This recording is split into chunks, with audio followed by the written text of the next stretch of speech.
Hey, what's going on? If you want to get a complete system that makes melting fat easy and is 100% automated, then I want you to go to the link that's on the bottom of your page right now. YouTube doesn't let me make that link clickable, so you're actually gonna have to type it into your browser, or I also put the copy of the link in the description, so you can click on that or type it into your browser. All right. For now, enjoy the video, and after you're done with this video, make sure to go to that link to get a complete fat melting system. So now we're going to get into a couple more advanced techniques. These are more of our power punching, and they're going to really improve your game as far as knocking people out. And on top of that, it's another part of our workout and our striking, because we're going to work different muscles. We're going to work our core a lot, different muscles in our legs, and different muscles in our shoulders, our biceps, our triceps, everything. So let's get into it. And I have Angela here. She's going to help demonstrate. She has very little experience. Pretty much none. I'm teaching right now hooks and uppercuts. So if she can do it, you can do it, all right?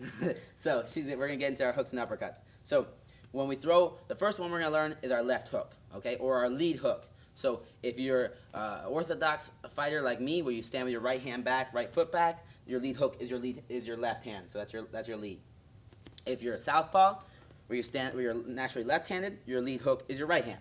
Okay, but all the same rules apply. It's just we're just going back and forth. I'm going to teach orthodox with your right hand back, because that's what most of you are going to be, which is right-handed. All right, so Anna's going to get in our stance, right foot back heel off the ground, hands are up by her cheekbone. Okay, and we're going to do our left hook. So when we do that left hook, we're here. All right, the first thing we want to focus on doing is using our legs, incorporating our legs. So with the legs, we're going to do this. Is what left hook looks like, by the way.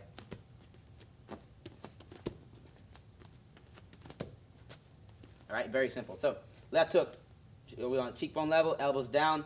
When we throw this left hook, the first thing we want to focus on doing is twisting our lead leg. All right. Now this is the one of the exceptions where that back heel is going to go to the ground. So first step we're going to do back heel to the ground. Boom. Left heel up and pivot. Okay. Pivot. Now if you see how Angela, she's not doing anything except pivoting off her left foot to pivot. Boom. Good. So she get back in her stance, right heel off the ground. And now when I say pivot, drop the right heel, pick up the left heel, and pivot. Perfect. And 1, 2, 3. Good. So start in your stance, back heel off the ground, and pivot. Good. And the pivoting's doing is, go back to the beginning. When she pivots, her hip is here. Now she's going to pivot, and now her hip's over here. And that's twisting your whole body, so now we can really land that power shot and incorporate our whole body in this workout. So we're using our obliques right here. We're using our legs, our calf muscles, everything, and we're going to really fire that left hook in there. So now upper body portion. Upper body portion, when we throw this left hook, we want, again, whenever you're punching somebody, we're hitting these two big knuckles. The elbow's going to come up, hands going to go out. And with this hook, you can try a couple ways. Whatever one you're more comfortable with. You can have your hand like here, like so, or like so. Either one's fine. Okay, so you can twist it thumbs up or thumbs pointing you. They're both fine depending on which world champion coach you train with. They're all going to say different things. I've trained with Dominic Cruz's coach, who's the bantamweight world champion, and he likes the hooks thrown this way. I've trained with a couple other coaches that like them this way, and they've trained world champions as well. So it just depends on whatever you're comfortable with. All right, and I mix it up. So Anna's going to demonstrate. So first step when we're doing this is back heel comes down, front heel comes up, elbow comes up, hand comes out, and we pivot. All right, that's simple. So back heel down, front heel up, elbow up, hand out to wherever the target is. This is going to be a variable, okay? We want to keep it pretty hooked, though, hence the name hook. And right here, I'm pivoting. So in one motion, we want to put it together. It looks smoother. Bah, we're just blending them all together and make it a little less mechanical. All right, Angela, let me see you demonstrate. Let's see how quickly you pick this up. So hands are up, and pivot and hook. Boom, good. Hand comes out, pivot, punch. Wait. Elbow up, 1, 2, 3, punch. Bah, perfect, good. Face it this way. Hands up, chin level, good. Back heel's off the ground, perfect posture. And she's going to throw that hook. Bah, good. Throw that hook. And she's always looking at me. She never takes her eyes off the target, right? 1, 2, 3, and pivot. Good. Hit the hands, and pivot. Bah, good. Perfect. Just like that. And now let's go over common mistakes. Some of these common mistakes when we throw this left hook, or the lead hook, is that right hand will come down. We always want to make sure we keep those hands up. So when Angela throws this punch, and move her around here, she wants to make sure she keeps her right hand up. Left hook, bah, good. She doesn't drop that right hand. It's a big mistake. And this is one of the biggest errors when you throw that left hook, and it's a big problem because one of the counters to a left hook, if she throws a left hook at me, I can always throw a left hook at her. All right? And if her hand's down and my hand's up when I throw this left hook, boom, she's getting hit and I'm not. So always want to keep that left hand, the other hand up when we throw that hook. All right, very simple. Angela's going to demonstrate one more time from all the angles. She's going to get her stance, throw a left hook, bah, good. Face that way, and then left hook, boom, perfect. All right. So she just learned left hook, just pretty much the same that you're going to learn it. She has never known it before, and now she knows it now, okay? So that's a left hook. It's a really good punch. You're utilizing a bunch of your core muscles that you don't get when you do that jab cross, all right? Same concept apply with our stance. We always want to make sure that we always stay in our stance, move left, step to the left, move right, step to the right. Our chin's down, hands up, shoulders relaxed, elbows down, all right? So now let's get into our next punch. Whoa, let's one little thing. When we throw the hooks, all right? We're only going to throw right now, learn with our lead hook. A lot of people like to throw against this stance. They like to throw this right hook or the back hook. And for right now, we're starting off. We're not going to learn the rear hook. It's really an unrealistic punch. For right now, it takes too long to hit. And if we get used to throwing that, it's going to build bad myelin. And you're just going to be like, if you've ever seen like street fight people going like this. We don't want to do that. We want to be trained. So we throw straight punches down the pipe. And these are a lot faster to get to them and a lot more effective. This lead hook is close, that's why we can throw it, boom. But if I try to throw this right hook, it takes so long to get to. If you go against anybody experienced, they're going to be able to tag you or hit you before that right hook gets there, okay? So we're only going to learn lead hook right now. Let's get into uppercuts. We're in our stance. She's getting in our stance, okay? When we throw the uppercuts, lead or rear uppercut, we're going to learn both. The same rules apply. We always follow it with the hip and we follow it with the foot. So meaning, I'm going to demonstrate first. Uppercut, uppercut, uppercut, uppercut, uppercut. So same rules apply. Whenever we throw this uppercut, we're going to follow it with the hip. So if I throw right uppercut, I'm following with the hip and the foot. So I dip down, the hip follows, the foot follows. Wah! That's where I'm getting all my power in my legs, okay? Same thing left, the lead uppercut. Boom, hip follows, foot follows. Bah! I twist it in that direction. So I'm gonna teach Angela these uppercuts. So she's in her stance, okay? Actually, let's do this way, Angela. She's in her stance. Hands are up, cheekbone level, elbows are down. When she throws the uppercut. Now, if we just throw an uppercut like so, all we're using is our shoulder, and we want to use our whole body. One, means we want to be able to strike harder, and two, we want to make it a full body workout, so we get ripped. So, right here, hands are up. She's going to learn the right uppercut first. First thing we want to do is we want to drop our level just a little bit. Now our legs are loaded. We cocked our legs. Second thing we want to do is bring our hand just down a little bit. And third thing we want to do is fire the hip forward and twist that right foot as we throw the uppercut up. Bah! Just like so, okay? So in one motion we go down, up. Good. And you go down, hand drops, and up. Boom. Now another reason we go down is because I want to keep this hand by my face as long as possible. If I just come here, now it's my hand's really far from my face. I want to go down, cock it a little bit, and up, okay? Bah! Throw an uppercut. This strikes, the hook and the uppercuts are really good strikes because when people get used to, if their hands are up, they get used to blocking these front ones, bah, bah, bah, and then they get their hands up, and then you throw your side ones or right up the middle ones for uppercuts. They're really powerful strikes. They're personally my favorite strikes. So that's... Hey, what's going on? If you're enjoying the video so far, do me a huge favor and click on the like button below. You'll get your good deed for the day out of the way. It helps me out a lot. Also, go ahead and subscribe and leave a comment. Something as simple as good video or I enjoyed the video. It really helps me out with YouTube. Alright, here's the rest of the video. That's a rear uppercut. Angela, show us one more time that rear uppercut. Dip, pop, good. She dips, drops it down, and loads it. Dip, drop it down, and uppercut. Boom, good. Now, lead one's the same thing. It feels a little awkward because the lead one's right here, but I'm gonna show you a couple of tips to get this one down. A lead one, if we just drop here, it feels weird. So what we want to do is we want to cock it. So we drop and dip a little bit. So now it's loaded up. I loaded up my hip. Same rules apply. Drop it a little bit and fire up. Follow it with the hip and the foot. So Angela's going to demonstrate. So now Angela's going to demonstrate our lead uppercut. So she gets in her stance. Good. Back heels off the ground. Perfect. Her hands are up. So she's going to lower her level and cock this left side. So lowers her level and see how she loads up her hip and her shoulder. Now she dips it down a little bit, and at the same time she's gonna follow her hand up with her shoulder. With her foot and her hip. 1, 2, 3, up, bah, just like so. And her right hand stays up. She's not making that common mistake where her right hand drops. So do it again, Angela. Let me see. Dip and up, bah, good. Dip here and up, boom, good. You want to drop that hand a little bit because if you just dip And here, you're not going to hit anything. You're here, drop it down, and come out. Okay? You might come out because the target's going to be in front of you. So, and as we do it one more time. Bah, better. Good. She's got it down. And obviously, you can see the reason that you're watching this is that you need to practice. You need to learn. Okay, so if everyone got it their first day, if you got the uppercut the first time you tried it, everyone would be like world champions, or everyone would be like professionals. So it takes practice.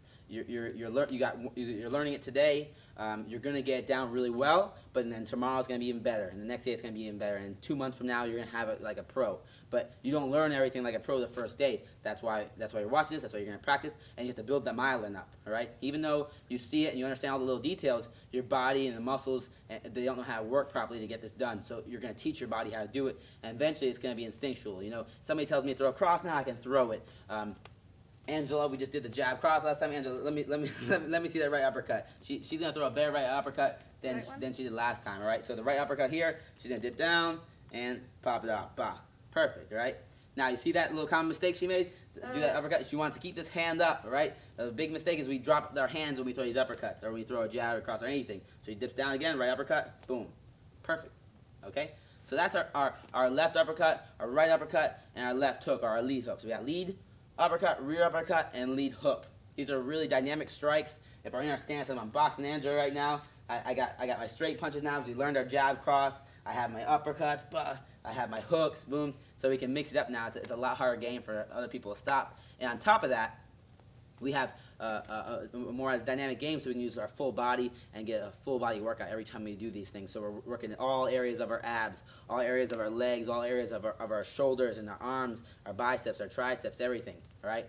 So let's go into detail now. A little bonus. And their stance. I'm gonna have you right here. Get your stance back off the ground. Perfect. A little detailed bonus I'm going to show right now is key points to hit somebody. So since we're training, since you're learning how to strike, you might as well learn where to hit somebody. These are really good for self-defense. They're really good for competition, not just punching at the face and punching at the stomach and the body. I tell my students all the time that we never aim for the head and we never aim for the body. Never. It's pointless. There's no reason to training. People that don't train and go to if somebody goes to fight Angela, they're gonna try to punch her in the face and punch her in the body. We're never gonna punch to the face or the body. We're gonna punch specific areas. So I'm never gonna punch the face. I'm gonna punch to the nose. I'm gonna punch to the chin. I'm gonna punch to the edge of the chin. I'm gonna punch to the temple. I'm gonna punch behind the ear or at the ear. I'm gonna punch the liver, the kidneys, the middle of her solar plexus, knock the wind out of her. I'm gonna punch specific areas. So we have our liver, our nose, our chin.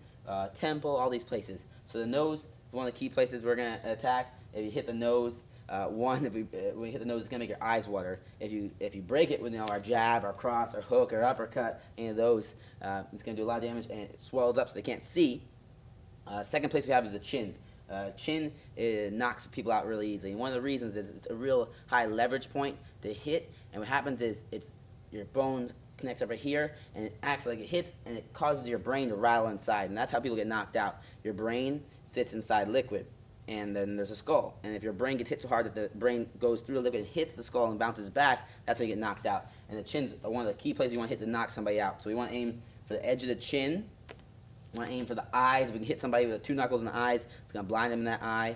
Also to break that orbital bone, because your eye is designed, if it gets hit hard enough, that it'll drop down in your face, in your skull, behind your orbital bone, and your orbital bone will break to protect it. So that's your body's designed to protect your eyes. Your eyes are one of your key elements of life. You have to have your eyes. So hitting the eyes, hitting the temple, right, anywhere around the ear is going to cause serious damage, and also on top of that, it's going to be a lot easier to knock you out and knocks off your equilibrium. As for the body's the most underrated place to strike. It's my favorite place to strike. I like to attack the liver specifically. So if somebody's face me fighting, boom, in stance, good, she's fighting me, right? The liver is always on the right side of a person. So it's on my right side. It's off to the, if I take the middle of my right side, it's right in the middle, right under the rib. So if I take the middle of Angela, the middle of her right side, right here, find her ribs right here, it's right under the rib. So if I can connect right there, boom, here in the liver, it'll shut down your body. It's the most painful place. If you ever see somebody getting hit in the liver, they get hit and they can't move. They fall to the ground. It's crazy bad. Also got the kidneys, which are right behind like the love handles right here. It causes you to pee blood. And the sternum, right in the sternum, it hits somebody, knock the wind out of them, okay? We want to hit the specific areas. We're not just aiming for the body, liver, sternum, kidneys, soft spots, which are all on the side right here under the ribs, very soft, and they hurt a lot. So these specific areas are points we want to attack with our jab, our cross, our hooks, and our uppercuts. Right? So it's really crucial that we attack those points. So for drilling, I want a total of 100 strikes. It can be 100 of either uppercuts or hooks. Either one of those, you're going to do 100 of them. And you're going to drill them on, we have Bob here, so we can go over specific points to attack, the chin, nose, the liver, everything like that. If you don't have something like Bob, you just have a bag, you just want to focus on hitting specific points of the bag. So instead of just hitting the bag, I want to hit the edge of the E right here, or that yellow spot, so we get good accuracy. Because accuracy is key. If you're really accurate, you can. It's a lot easier to knock them out than just being really powerful. Because if we're powerful and we're hitting people, on the top of the skull and the forehead and stuff, we're gonna break our hand and we're not gonna knock them out. But if we're accurate, we can be a lot weaker person and hit somebody in the perfect spot and they're gonna go to sleep. So Angela's gonna show us. We're gonna drill. She's gonna do about 10 of them, but it's 100 strikes, perfect practice. Okay, so she's in her stance. She's only allowed to throw uppercuts and hooks. So she's only attacking those key points like the chin, the nose, the ear, the liver, the sternum. So she's going to give me a left hook to the chin, left hook to the chin. Bah, and she rotates on her lead foot. So let me see it again. 1, 2, 3. Bah, good. She's going to give me a right uppercut to the chin right here. Bah, excellent. Left uppercut to the liver. Bah, so you want to do little things like that. Just 100 strikes. And again, we're just building up that myelin so it's automatic. We don't have to think about it. We just throw those strikes in there. So now we're going to get into a technique or a drill I like to do that's going to strengthen these muscles so we can punch harder, faster, and just get in a better shape. So what she's going to do are sit-up twists. And I like to do this around the bag. You can do anything. You can lock your legs around it. So she's going to lay down, lock her legs around the bag, and it's going to really strengthen all those muscles that it takes in your core for you to really get that twist and that fast pop-off. So what she's going to do is we can do anywhere from 25 to 100, whatever you're comfortable with. I like to do 50, so we're building up that myelin for the twist. So she's going to come up. She's going to keep her hands up the whole time, so we always get trained and keep our hands up high. And she's going to sit up, throw a right hook, go down. Bah, good. Keep that elbow up. Sit up, left hook, down. Good. And she's really focusing on twisting that body so we can get those abs and those obliques. Up, hook, bah, and down. Up, and see how her hands are up the whole time. Back up. And back up, and she's just going non-stop, working those abs and working that twist. So we're really strengthening it so we can get those power shots in. Good job, Angel. So she's good. She has those hooks in. Just do that. It's really going to help strengthen you, and it's going to give you an awesome ab workout and core workout for you to get better at these punches. Hey, real quick, one more thing before you go. I want to make sure you know that there is no correlation between how hard you work and how much fat you melt or how much muscle you build. All right? There's enough science, enough data out there that there's absolutely no correlation between hard work and results. All right? There's a difference between movement and achievement. All right? If you want to learn my best tips, what I call the 5% hacks that allow you to get maximum results, maximum fat loss, maximum lean muscle gain, I want you to go to the link that's on the bottom of this page, or you can click on the link in the description. All right, you're going to get a complete system for melting fat in an intelligent and streamlined system. I'll see you there.